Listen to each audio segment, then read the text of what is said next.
On dit que certaines unions protègent, que certains couples forment un rempart invisible contre le mal. Mais lorsque ce lien se brise, ce qui était protégé devient une offrande. Ceci est l'histoire de Bola, une femme qui a cru perdre un mari, avant de comprendre qu'elle avait surtout perdu un bouclier. Bola et Tamno sont en couple, cela fait 15 ans. Ils vivent ensemble depuis 14 ans déjà. Ils ont ensemble 5 enfants. Tout se passe bien entre eux. Mais un jour, Bola apprend d'une de ses amies qu'il semble que son mari organise leur mariage. Heureuse, elle attend de vivre la surprise. Mais des mois passent, rien. Elle remarque tout de même que son mari devient mystérieux. Il sort même les week-ends, ce qu'il ne faisait pas autrefois. Il passe des journées à l'extérieur. Elle se dit, c'est sans doute à cause des préparatifs. Mais un jour, alors qu'il prend sa douche, un téléphone sonne. Bola le découvre dans la veste de son mari. C'est un nouveau téléphone. Ce n'est pas celui de son mari. Et le nom qui est écrit est « Mon amour ». Bola ne décroche pas. Mais curieuse, elle note le numéro et remet le téléphone à sa place. Elle n'en parle pas avec son mari. Le jour suivant, elle fait des recherches et trouve le nom de la dame. Elle réussit quelques jours plus tard à trouver où vit celle-ci. Elle découvre également que la dame va bientôt se marier. Et le futur époux n'est autre que son compagnon, Tamno. Elle est choquée. Elle essaie d'en parler avec lui. « Vas-tu te marier bientôt ?»« Quelle question, si nous devions nous marier bientôt, tu serais la première à être informée, » répond Tamno. « Comptes-tu te marier bientôt avec une autre femme ?» demande Bola. « Bien sûr que non, nous avons des enfants. Ils vivent ensemble depuis des années. Si je dois me marier avec quelqu'un, c'est avec toi. »« Arrête de faire semblant. Je suis au courant. Tu vas te marier avec une certaine Josette, » dit-elle en colère. Il la gifle, puis dit, « Qui t'a dit de fouiller dans mes affaires? Comment as-tu su? »« Oui, je vais me marier. »« Eh oui, tu n'as pas besoin de pleurer. Cela ne changera rien. Et je signerai régime monogamique. Si cela te dérange, tu n'as qu'à te dégager avec tes enfants. Je ne t'épouserai jamais. Même si tu restes, jamais je ne t'épouserai. »« Mais pourquoi? Demande-t-elle en pleurs. « Tu n'es pas de mon village. Tu n'es même pas de ma région. »« Mais, dit-elle en pleurs, est-ce aujourd'hui que tu le sais? 15 années et 5 enfants, et tu jettes tout cela dans la poubelle? »« Pas moi, mais toi, répond Tamno. C'est toi qui veux partir, c'est toi qui pleures. Mon mariage est dans 2 semaines. Ma femme vivra dans une autre ville. Et toi ici, si tu le veux. Elle est au courant de ton existence, et cela ne la dérange pas. Tu devrais faire comme elle. »« Comme elle ?» demande Bola en pleurs. « Depuis combien de temps êtes-vous ensemble ?»« 1 année, répond Tamno. C'est ma mère qui me l'a présenté. Vous pouvez bien vous entendre. »« Alors, demande Bola, ta mère venait ici, riait avec moi, tout en préparant ton mariage? Elle est cruelle. » Il la gifle de nouveau, disant, « Ne parle pas ainsi de ma mère. Elle sait ce qui est bien pour moi. » Les jours suivants, Bola essaie de maîtriser sa colère. Le jour du mariage de Tamno, elle prend ses affaires, met le feu à la maison et s'en va avec ses enfants rejoindre sa mère. 2 jours plus tard, Tamno l'appelle et lui dit, « Je sais que c'est toi qui as mis le feu à la maison, mais sache que tu vas le payer. » Puis il raccroche. Des semaines passent, plus rien. Il n'essaie même pas de la recontacter. Bola rencontre un homme, Bertrand, un homme très attentionné, qui lui dit ne pas être marié, ne pas avoir d'enfants et rechercher une relation sérieuse. Bola lui parle de ses enfants, ce qui ne le dérange pas. Mais après réflexion, elle refuse. Il insiste. Il est attentionné, présent. Elle finit par céder. Ebenezer lui dit travailler dans la ville dans laquelle elle vit, mais avoir une maison dans une autre ville. Il suggère à Bola de quitter de chez sa mère, car cela le gêne un peu d'aller la rencontrer chez celle-ci. Il lui loue donc une maison, loin de chez sa mère. Bola est heureuse. Bertrand lui donne tout ce qu'elle veut. Des mois passent, mais Bertrand ne présente Bola ni à ses amis, ni à un membre de sa famille. Et plusieurs fois, tard dans la nuit, elle le surprend en train d'écrire des messages. Il lui explique que c'est le travail. De temps en temps, il se rend dans l'autre ville où se trouve sa maison. Il a expliqué à Bola qu'il y a une dame qui garde son domicile. Et il doit y aller 2 fois par mois pour voir si tout se passe bien. Un jour, qu'il part voir l'état de sa maison, Bola donne à manger des chocolats qu'elle a trouvés dans un des sacs de celui-ci, à son dernier enfant. Il commence à se plaindre des maux de ventre. Puis viennent des vomissements. Avant de se rendre à l'hôpital, celui-ci décède.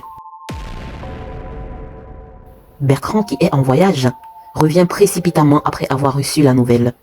Il pleure à chaudes larmes, disant qu'il a lui-même acheté ce chocolat pour lui. Il a juste oublié de le consommer. Il essaye par tous les moyens de consoler Bola. Quelques semaines plus tard, de retour des classes, un des enfants de Bola se plaint de maux de ventre. Et pareil, décès. Bertrand est absent. Il est dans la ville dans laquelle se trouve sa maison. Mais il se précipite pour retrouver Bola après l'annonce. Il pleure à chaudes larmes, comme s'il s'agit de son propre enfant. Que se passe-t-il, se demande Bola. En quelques semaines, je perds 2 enfants. Je pense qu'il serait mieux de quitter cette ville et d'aller vivre dans la maison qu'a achetée Bertrand. Elle décide donc de lui en parler, mais en lui faisant tout d'abord une surprise, en allant le retrouver dans la maison. Un jour, qu'il retourne dans sa ville, elle décide de le suivre discrètement. Elle le voit entrer dans une grande et belle demeure. Lorsqu'elle vient sonner, un jeune homme qui se présente comme étant le gardien vient ouvrir. « Qui êtes-vous et que voulez-vous ? Mes patrons ne reçoivent pas d'étrangers à cette heure. »« Vos patrons ?» demande Bola. « Je veux voir Bertrand. »« Le patron ?» demande le jeune homme. « Revenez dans quelques heures. »« Pourquoi ?» demande Bola. « Parce que lorsque monsieur revient de voyage, il préfère prendre un peu de temps avec madame, avant de recevoir qui que ce soit. De plus, tout à l'heure, ils ont des invités à recevoir. Vous faites sans doute partie de ces invités. »« Madame dont vous parlez ?» demande Bola. « Est-ce son épouse ?»« Bien sûr, répond le jeune homme. Mais qui êtes-vous ? Vous êtes de ce quartier, de cette ville, vous ne savez pas que le patron est marié ? Ah oui, vous êtes sans doute l'une de ces dames. »« Quelle dame ? demande Bola. « Revenez tout à l'heure. » Et il ferme la porte. Des larmes remplissent ses yeux. Il est marié. Peut-être a-t-il aussi des enfants. Pourquoi doit-elle vivre ce genre de choses, se demande-t-elle. Elle se rappelle que son ex-compagnon Tamno lui a dit qu'elle allait payer du fait d'avoir brûlé sa maison. Elle se demande, est-ce lui qui a monté Bertrand pour se moquer de moi? De toutes les façons, se dit-elle, dans quelques heures, je saurai ce qu'il en est vraiment. Quelques heures plus tard, elle revient. Le gardien la laisse entrer. Les invités sont là. Bola voit une femme qui semble très proche de Bertrand. Elle doit être son épouse. Et c'est le cas. Bertrand va vers Bola, content de la voir. Elle lui dit qu'elle aimerait qu'il parle.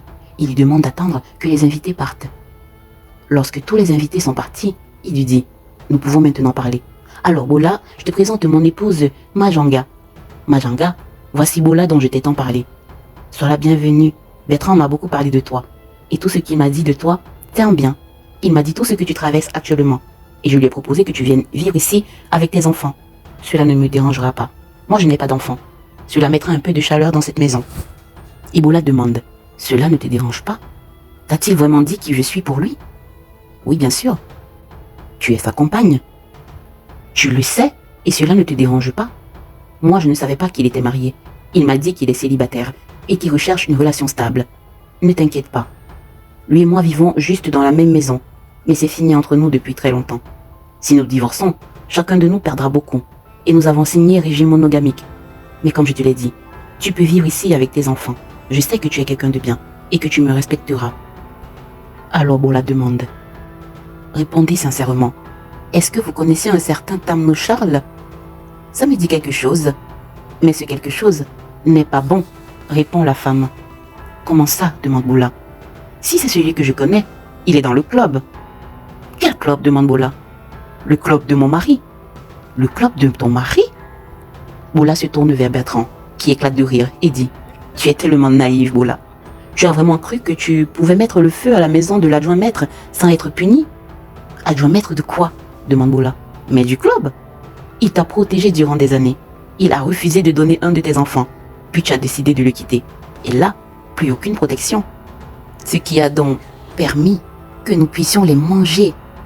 Nous qui avons sacrifié nos enfants pendant que lui, il refusait. Et il m'a demandé aussi de te punir en sortant avec toi et ensuite en te laissant tomber comme une chaussette.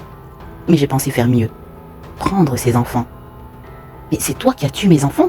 Demande Bola. Oui, c'est moi. Mais ce n'est pas contre toi, Bola. C'est contre lui. Et d'ailleurs, il l'a permis.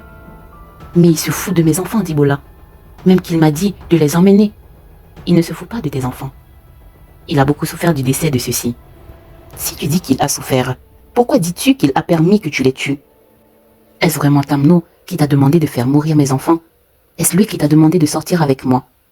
Bertrand ne répond pas. Et sa femme dit, nous n'avons pas d'enfants, parce que mon mari que voici les a tous liquidés dans son club pourri. Ceci pour que nous soyons riches. Je n'ai jamais voulu cela. Je te supplie, pardonne-moi mon mari ces folies. Viens vivre ici avec tes enfants. Mais vous me prenez pour une folle, demande Boula. Vous voulez que j'emmène mes enfants ici, pour que votre mari les tue tous, comme il les a fait avec vos enfants? Il ne le fera pas, je te promets, répond-elle. Tu es différente. Tu n'es pas comme les autres, parce que oui, Bertrand dit se venger, mais les autres femmes, elles n'ont rien fait. Quelles autres femmes, demande Boula. Tu n'es pas la première femme à qui il dit qu'il va marier, qu'il est célibataire, qu'il veut une relation stable. En général, il cherche des femmes qui ont 2 ou 3 enfants, leur manifeste un amour inexistant, mange 1 ou 2 des enfants, puis laisse tomber comme une chaussette. Bertrand crie, mais qu'est-ce que tu fais? Qu'est-ce que tu lui racontes? Sa femme dit, j'en ai marre de cette vie. Et Bertrand lui demande, tu as marre de quelle vie? De la richesse? Tu ne travailles pas. Mais après chaque décès des enfants des femmes avec lesquelles je sors, tu reçois énormément d'argent sur ton compte en banque. Mais tu es devenu sadique, dit la femme. Tu n'es plus l'homme doux que j'ai connu. Mais à quoi tu joues, demande Bertrand. Est-ce la première fois? Qu'est-ce qu'elle a cette femme pour que tu dises tout cela? Sa femme répond, elle est différente. Tu n'aurais pas dû tuer ses enfants. Pire, tu riais lorsque tu la voyais pleurer, en regardant le prochain enfant que tu prendras. Et alors, répond Bertrand, et l'argent que tu as reçu, on en parle? Boula les regarde. Elle est dépassée par la situation. Elle ne sait pas si elle doit hurler ou pleurer. Elle répond calmement, laissez-moi partir, et je vais réfléchir à votre proposition de venir vivre ici avec mes enfants. Bertrand lui dit, tu crois que tu es intelligente parce que je te laisse partir? C'est juste que si je te tue, il saura et il voudra se venger. Tamno ne m'aime pas, c'est pour cela qu'il a épousé une autre femme. Alors, que tu me tues ou que tu me laisses en vie, ça le laisse indifférent. Puis elle s'en va. Triste, déçue, elle quitte la maison louée par Bertrand. Il va de nouveau retrouver sa mère, à qui elle parle de la situation. Celle-ci lui propose d'aller rencontrer Amidoula. Il lui dit, le monsieur a menti. Ce n'est pas ton mari qui l'a envoyé te séduire. Mais il m'a dit que je le paierai parce que j'ai brûlé sa maison. Ce n'est pas lui. Je vois quelqu'un d'autre. Une femme. Sa mère, apparemment. Quoi? Demande Boula surprise. C'est elle qui est dans un groupe de personnes qui sacrifient leur progéniture pour avoir de l'argent, la renommée, la jouvence. Ils appellent cette association le club. Alors demande Boula, mon mari n'en fait pas partie? Non, pas du tout. Ton mari gagne son argent à la sueur de son front. Il faut que tu saches quelque chose. Il y a comme une sorte de protection lorsque tu es avec Tamno. Cette protection empêche qu'on atteigne tes enfants et toi. La mère de Tamno a essayé de faire du mal à tes enfants. Elle n'y est pas arrivée.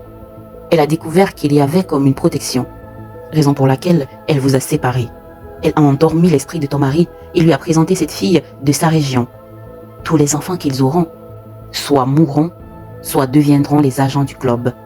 Ton mari t'aime encore, mais son âme est comme attachée, piégée. Mais que puis-je faire pour le libérer? Demande Boula. Séduis-le, demande-lui pardon, et aie des rapports intimes avec lui. Cela vous reconnectera. Et par rapport à sa mère? Par rapport à sa mère, chaque fois que tu la verras, mâche ses herbes, et prends la terre qu'elle a traversée, et va jeter celle-ci à l'entrée de sa maison. Boula se rend plusieurs fois au lieu de service de Tamno. Il refuse de la voir. Il est virulent. Il la traite de tous les noms, lui parle de sa relation avec Bertrand. Elle pleure. Elle lui demande pardon. Elle se met à genoux devant tout le monde. Puis un jour, miraculeusement, il accepte de parler vraiment avec elle. Ils prennent un pot ensemble. Et après plusieurs heures de causerie, ils finissent par avoir des rapports intimes. Tamno semble comme sorti d'un sommeil, libéré. Il regrette. Il demande pardon à Boula. Ce jour même, il récupère ses affaires et décide d'aller vivre à l'hôtel le temps de trouver un autre endroit où vivre. Il ne dit aucun mot à son épouse.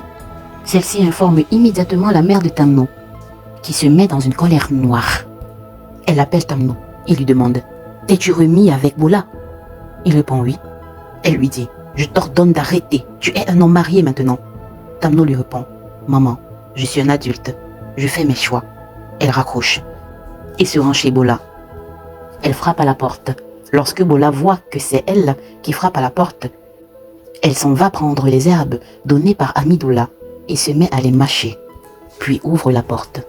À peine la porte ouverte, la mère de Tamno se met à crier en disant « Je t'ordonne de laisser mon fils. Tu n'es pas de ma région, tu ne parles pas ma langue, tu ne peux donc pas être des nôtres. » Bola lui demande « Est-ce aujourd'hui que tu sais que je ne suis pas de ta région? Pourquoi veux-tu nous séparer ?» La mère de Tamno, comme ayant bu une potion de vérité, répond « Parce qu'ensemble, vous m'empêchez d'agir. J'ai des délais. J'ai déjà mangé 2 de vos enfants. Dans quelques jours, il m'en faut manger un autre. Mais si vous êtes ensemble, ça ne marchera pas. » Et la nouvelle femme de Tamno n'arrive pas à concevoir. Puis elle s'arrête et se demande « Mais pourquoi est-ce que j'ai dit tout cela? Qu'est-ce que tu m'as fait, Bola ?» Bola lui demande « Est-ce toi qui as mis sur mon chemin, Bertrand ?» « Oui, » répond la mère de Tamno. « Je voulais qu'il voie que tu es une femme facile, que jamais plus il n'ait envie de revenir avec toi, pour que je puisse facilement manger tes enfants. »« Mais qu'est-ce que tu m'as fait ?» demande-t-elle. « Qu'est-ce que tu as fait pour que je puisse te raconter tout ceci ? Tu dois être une sorcière. » À ces mots, elle s'en va. Bola ramasse la terre derrière elle, la suit et la jette à l'entrée de sa maison. Elle ne dit pas mot à Tamno, mais quelques jours plus tard, la mère de Tamno fait venir celui-ci chez elle. « Mon fils, dit-elle en pleurs, si tu m'aimes, ne te remets pas avec Bola. C'est une sorcière, une mauvaise femme. Ne traite pas ma femme de sorcière. D'ailleurs, je l'ai emmenée pour que vous puissiez vous réconcilier. »« Sors d'ici !» dit la mère de Tamno en colère. Bola, qui a les feuilles données par Amidoula dans la bouche, lui demande « Pourquoi ne veux-tu pas de moi pour ton fils ?» Celle-ci répond « Parce que mon fils et toi formez un bouclier pour vos enfants, et je n'arrive pas à les tuer. »« Comment ça ?» demande Tamno furieux. « Est-ce toi qui as tué nos enfants ?» continue-t-il. Sa mère répond « Qu'est-ce que tu as fait, Bola? Tu m'obliges à dire des choses fausses à mon fils. »« Bola n'a rien fait. Qu'as-tu fait, maman? Réponds !» dit-il en colère. « Qu'as-tu fait, belle maman? Réponds à ton fils, » dit Bola. Alors, la mère de Tamno en pleurs dit « Mon fils, c'est moi qui ai envoyé Bertrand dans la vie de Bola. Je voulais que tu la haïsses, que tu n'aies plus jamais envie de te remettre avec elle, que tu penses qu'il s'agit d'une femme facile qui se donne au premier venu. C'est moi qui lui ai dit de tuer tes enfants. Et si j'ai voulu que tu te maries avec une autre, il ne s'agit pas d'une question de région, mais c'est parce qu'avec ta femme, il n'y a aucune alchimie. Je pourrais donc manger facilement toute votre progéniture. »« Maman !» crie-t-il. « Pourquoi? Pourquoi? Je te donne tout ce dont tu as besoin. Pourquoi vouloir tuer mes enfants, tes petits-enfants? Je suis vieille et j'ai l'impression de ne plus exister. Je ne fais rien. Je ne sers à rien. Grâce au club et au sacrifice d'enfants, j'existe. Sais-tu que la nuit, je rajeunis. Je peux aller dans des boîtes de nuit. Je peux aller dans des fêtes et je me fais draguer. Et tout cela, c'est grâce à tes enfants. Si je ne les sacrifie pas, je ne serai rien, je ne serai personne. » Tamno se met à pleurer et demande « Depuis quand es-tu dans ce club ?» Elle pleure, il ne répond pas. Puis dit « Qu'as-tu fait, Bola? Qu'as-tu fait? Les voilà, dit-elle paniquée. Empêchez-les de me prendre, ils sont nombreux. Mais que faites-vous? C'est moi, c'est moi. Vous ne pouvez pas me traiter ainsi. Non, je dis non, je fais partie du club. Je ne veux pas partir. »« Mais à qui t'adresses-tu » demande Tamno. « Il n'y a personne ici, maman. »« Si, répond-elle en pleurs. Ils sont là. Vous n'avez pas besoin de me frapper. Aïe, aïe, aïe, arrêtez, j'ai mal. D'accord, amenez-moi, mais ce n'est pas la peine de me frapper. »« Tu délires, maman, dit Tamno. Je vais t'emmener à l'hôpital. » Mais avant qu'il n'arrive dans la voiture, sa mère décède. Quelques mois plus tard, il divorce de sa femme. Il se marie avec Bola. Bola n'a plus jamais parlé de ses enfants disparus. Elle n'a plus jamais eu de nouvelles de Bertrand, ni de sa femme. Tamno n'a plus jamais parlé de sa mère. Ils ont décidé que certains noms ne seraient plus prononcés. Bola a perdu 2 enfants, mais elle en a sauvé 3. Elle a compris, trop tard, que l'amour n'est pas seulement un choix du cœur, mais parfois une protection spirituelle. Alors, si vous hésitez à quitter quelqu'un, si un mariage vous semble soudain, urgent, sans que vous sachiez pourquoi, ou si une relation s'est brisée et que depuis, tout va étrangement bien ou étrangement mal, peut-être que le lien n'était pas seulement humain. Et peut-être que ce que vous appelez une décision était en réalité une ouverture.